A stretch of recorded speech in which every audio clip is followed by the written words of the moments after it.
దేవుడును మన రక్షకుడు అయిన యేసుక్రీస్తు వారి శ్రేష్టమైన నామములో ఉదయకాల మన్నా అనే చక్కని కార్యక్రమాన్ని చూస్తున్న మీ అందరికీ నిండు హృదయంతో వందనాలండి. దేవుని మహాకృప మీకు తోడై ఉండునుగాక. ఎలా ఉన్నారు మీరు? దేవుని కృపలో అందరూ క్షేమమే కదా. సంతోషంగా ఉండండి. ఈ డిసెంబర్ నెలలో తప్పకుండా నమ్మదగిన దేవుడు మిమ్మల్ని ఆశీర్వదిస్తాడు.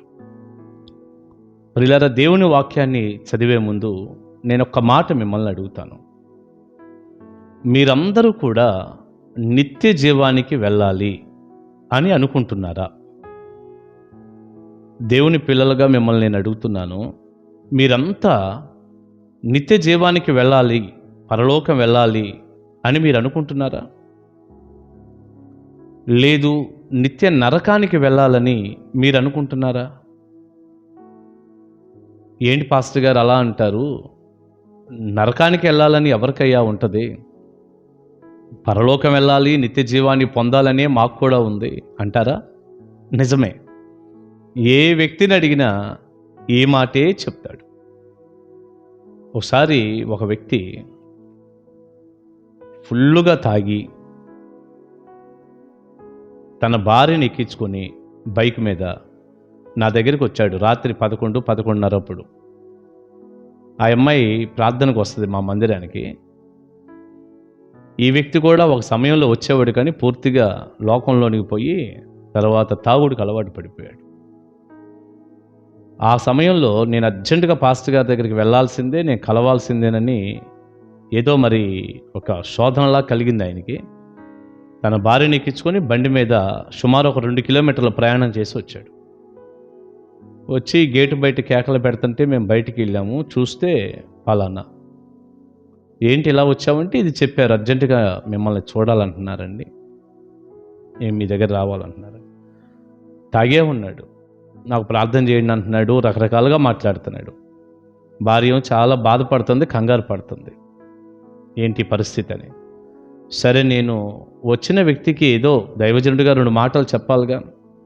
ఆ చెప్పే క్రమంలో నేను అన్నాను, మాట్లాడుతూ సహోదరుడా, నువ్వు అసలు రేపు పరలోకం వెళ్ళాలని లేదా నీకు అన్నాను నేను. వెంటనే ఆయన ఏమన్నాడంటే, నాకు పరలోకం వెళ్ళాలనే ఉంది, నేను పరలోకమే వెళ్ళాలి, నరకానికి వెళ్ళాలని నాకెందుకు ఉంటుంది అంటున్నాడు. నేను, నువ్వెందుకు ఇలా తాగుతున్నావు, పరలోకం వద్దా అని అడిగితే నాకు పరలోకం కావాలంటున్నాడు. ప్రియులారా, నిజమే. ప్రతి చెడులో ఉన్న వ్యక్తి కూడా పరలోకం కావాలి, నిత్యజీవం కావాలి. ప్రతి వ్యక్తి కూడా పరలోకానికి రావాలనుకుంటాడు, నరకానికి వెళ్ళాలని ఎవరు అనుకోరు. అసలు నరకం అనేటటువంటి ఆ సౌండే పడదు చూడండి. మీకు కూడా పరలోకం వెళ్ళాలని ఆశ ఉంది కదా. సరే, ఉంది. ఎలా వెళ్తావు నువ్వు? పరలోకం ఎవరిది, నిత్యజీవం ఎవరిది అని బైబిల్ గ్రంథాన్ని అడిగితే ఒక వచనం ఇలా ఉంది చూడండి. మత్తయి సువార్త 25వ అధ్యాయం 46వ వచనాన్ని చదివినప్పుడు ఇలా ఉంది. వీరు నిత్య శిక్షకును, నీతిమంతులు నిత్య జీవమునకును పోవుదురు. నీతిమంతులు నిత్య జీవమునకు పోవుదురు, మిగతా వారు నిత్య శిక్షకు వెళ్ళిపోతారట. నిత్య జీవానికి వెళ్ళేది ఎవరు, పరలోకానికి వెళ్ళేది ఎవరంటే నీతిమంతులు. అంతేగాని చెడులో ఉన్నవాళ్ళు, పాపంలో ఉండి చేయకూడని పనులన్నీ చేస్తారు, దేవుని నామానికి అవమానకరంగా బ్రతుకుతూ పరలోక రాజ్యానికి ఎలా వెళ్తారు? నీతిమంతులు పరలోక రాజ్యానికి వారసులు అవుతారు. ప్రియబిడ్డ, ఇప్పుడు ఒక్క మాట మిమ్మల్ని అడుగుతాను, మీరు నీతిమంతులేనా? మేము నీతిమంతులమేనండి, నీతి కార్యాలు చేస్తున్నాం, మంచి పనులు చేస్తున్నాం అంటారా? మీ నీతి క్రియలు లేక మన నీతి క్రియలు నిత్య జీవానికి మనం వెళ్ళటానికి లేక నిత్య జీవాన్ని పొందటానికి సరిపోవసమా? అసలు ఏ ఉపయోగం లేదు. మన నీతి క్రియలు దేవుని దృష్టికి మురికి గొడ్డల్లాగా ఉన్నాయని యెషయా గ్రంథం 64వ అధ్యాయం 6వ వచనంలో రాయబడింది. మన నీతి క్రియలు ఆయన దృష్టికి మురికి పీలికల్లాగా ఉన్నాయట. భయంకరంగా మురికి అయినటువంటి క్లాతులాగా కనపడుతుంది, గుడ్డ ముక్కల్లా కనపడుతుందట మన నీతి క్రియలు. మంచి పనులు చేసినంత మాత్రాన, నీతి కార్యాలు చేసినంత మాత్రాన, గొప్ప కార్యాలు చేసినంత మాత్రాన, ఏవో కొన్ని పుణ్యకార్యాలు చేసినంత మాత్రాన పరలోకానికి వెళ్ళలేమండి. మనిషికి కావలసింది దేవుని నీతి. దేవుని నీతి. యేసు ప్రభువారిని నమ్మి నేను పాపినయ్యా అని ఒప్పుకొని పాపాన్ని విడిచిపెట్టి ప్రభు యొక్క శిలువ రక్తంలో పాపాలు కడిగేసుకొని యేసు ప్రభువుకు హృదయాన్ని ఇచ్చి నమ్మటం ద్వారా దేవుడు కృప చూపితే కలిగేటటువంటి రక్షణ ఉంది చూడండి, అది పొందితే దేవుని నీతి ఆపాదించబడుతుంది. అలా దేవుని నీతి మనిషికి ఆపాదించటానికే, మనిషికి పరలోకాన్ని ఇవ్వటానికే ప్రభు అయిన యేసుక్రీస్తు వారు 2025 సంవత్సరాల క్రితం కన్యమరియ గర్భాన యోదయ దేశపు బెత్లెహేములో జన్మించి పరిశుద్ధమైనటువంటి జీవితాన్ని జీవించి కల్వరి శిలువలో ఆయన రక్తాన్ని కార్చి ప్రాణం పెట్టాడు. ఆయన కార్చిన రక్తంలో మనిషి యొక్క పాపాలు కడిగివేయబడుతున్నాయి. ఎవరైతే ప్రభువుని విశ్వసిస్తారో వారి పాపాల నుండి వారు విడిపించబడిన వారై నీతిమంతులుగా తీర్చబడుతున్నారు. అలాంటి నీతిమంతులే నిత్య జీవమునకు పోవుదురు. ఈ మాట రోమాపత్రికలో ఉందండి, నేను చదువుతాను, మీరు ఒకసారి చూడండి దయచేసి. రోమాపత్రికలోకి వెళ్తే మనం రోమాపత్రిక 3వ అధ్యాయం 24వ వచనాన్ని ఇలా చదువుతాను. కాబట్టి నమ్మువారు ఆయన కృపచేతనే క్రీస్తు యేసునందలి విమోచనము ద్వారా ఉచితముగా నీతిమంతులని తీర్చబడుచున్నారు. అంతే.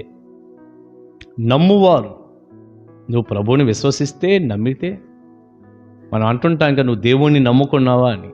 అలా ప్రభువుని నమ్మితే, విశ్వసిస్తే వెంటనే దేవుని కృప నీకు చూపబడుతుంది. ఆ కృప ఏం చేస్తుందయ్యా అంటే, ఆ కృప చేత క్రీస్తు యేసునందలి విమోచనము ద్వారా, అంటే యేసుక్రీస్తు వారు నిన్ను కృప చూపించి విడిపించటం ద్వారా ఉచితముగా నీతిమంతులని తీర్చబడుచున్నారు. నీతిమంతులుగా దేవుడు మనిషిని తీరుస్తున్నాడు. ధర్మశాస్త్ర సంబంధమైనటువంటి నీతి క్రియలు కానీ, మనిషి చేసే మంచి పనులు కానీ ఏమాత్రము ఒక మనిషిని నీతిమంతుడిగా చేయలేవు. యేసు రక్తమే చేస్తుంది. అలా చేయబడినప్పుడు, అలా నీతిమంతుడిగా నువ్వు మారితే నువ్వు నిత్య జీవానికి వెళ్ళిపోతావు. బిడ్డ, నేను ఈ మంచి సమయంలో ఒక మాట అడగనా? ఈ క్రిస్మస్ వాతావరణంలో యేసు ప్రభువుని ఆరాధిస్తున్నాను అంటూ, క్రిస్మస్ సెలబ్రేషన్ అంటూ దేవుని సన్నిధికి, మీటింగ్స్కి, మందిరాలకి వెళ్తున్నావు కదా. నీవు నీతిమంతుడిగా మార్చబడ్డావా? ప్రభువుని నమ్ముకున్నావా? నిత్య జీవానికి ఎలా వెళ్తావు? నీతిమంతులకే నిత్య జీవం, నీతిమంతులదే నిత్య జీవం.